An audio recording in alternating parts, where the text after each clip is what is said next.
Kovalchuk signing. Yeah. Boom! You ready? Big news. What? Seriously? No pigs yet. What? What was he doing? Wow. Bring him on. Beautiful. Leafs win 3-1 over the New Jersey Devils, winning their second straight game with their first set of back-to-back wins since they went 4-0 to start the season. Remember that? That was fun. The Leafs looked like the better team in this one from the opening puck drop to the final horn. No scoring in the first period, not too many crazy scoring chances, but the Leafs with all the pressure in the New Jersey zone. But all that pressure finally pays off less than 2 minutes into the second. Mikhail Grabovski scoring yet again. This guy's hot as a pistol, and the Leafs are up 1-0. Now, last game against the Preds, you could see what I was talking about with Grabovski. Obviously, he's playing well offensively. Obviously, he's an offensive threat. But a couple times defensively, fire in the hole!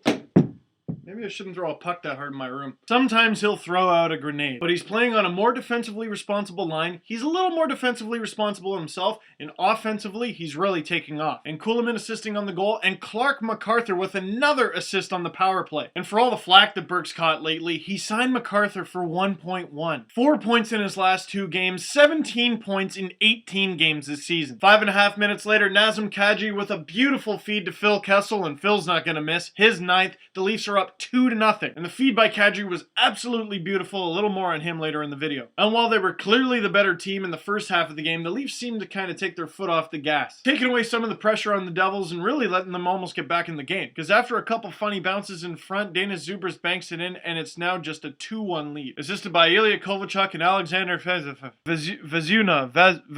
You know what I'm talking about. So the Leafs and Devils exchange chances throughout the third until Matt Carente takes a cross-checking penalty on Mikhail Grabovski, and the Leafs head to the power play. The suddenly lethal Leafs power play. Thomas Kaberle and, once again, Nazem Kadri giving it to Verbeauty, and blam! Back in the net behind Johan Hedberg. Versteeg's third in 2 games, and the Leafs have a 3-1 lead. Now, you'll notice I said Hedberg and not Brodeur. In the second period, Mike Brown crashing the net, he re-aggravates Martin Brodeur's elbow that he's been trying to heal. Nothing against Hedberg, but if Brodeur's out too, the Devils are in a world of trouble. More than they were already. Another injured goalie, J.S. Jaguar, being replaced by Jonas Gustafsson in this game. The Monsters stopped 29 of the 30 shots he faced, but I was pretty surprised to see that the Devils got 30 shots, because not many of them seem to be quality scoring chances. The Monster really not tested until the back half of the third, making a few key saves late, and the Leafs pull off their second straight win, 3-1. And if you're gonna hop back on the bandwagon now, you better be paying me gas money. It's not cheap, okay? Number 1, Versteeg, 3 goals in 2 games, at home more importantly, and you actually see him joking during post-game interviews. Clowning on Kadri and just, loosey-goosey, having fun. That's the Versteeg I know from Chicago. And hopefully all of Versteeg's problems are behind him, because after the last couple games, he's on pace for over 20 goals. And I said I'd talk about him, and I know you guys love him, Nazem Kadri. Now, first of all, I'd like to address some of the people going, I told you he'd be great with the Leafs. And I mean, really what I have to say to those people is quite simple.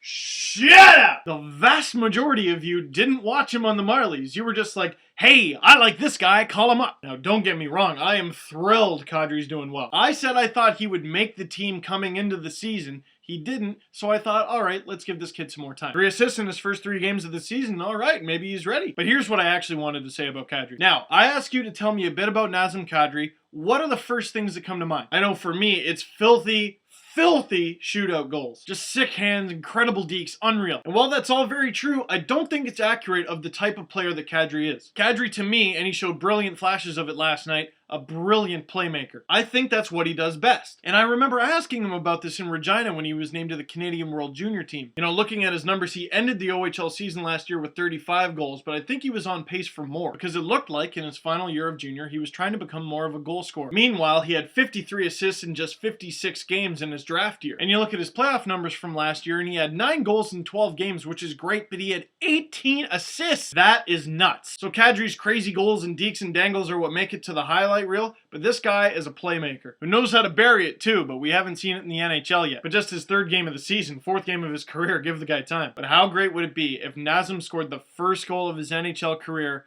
in the Leafs' next game on the road in Montreal against his childhood team. Maybe the game winner. Make sure you add me on leafspace.com, search for me on Facebook, and follow me on Twitter, Steve_Dangle. I've been getting tons of positive feedback from you guys on doing an NHL weekly recap. I just haven't found time to do one yet. But when I do, it's going to be awesome, and I'll let you know. And I will see you next time. Pooty out. Boom!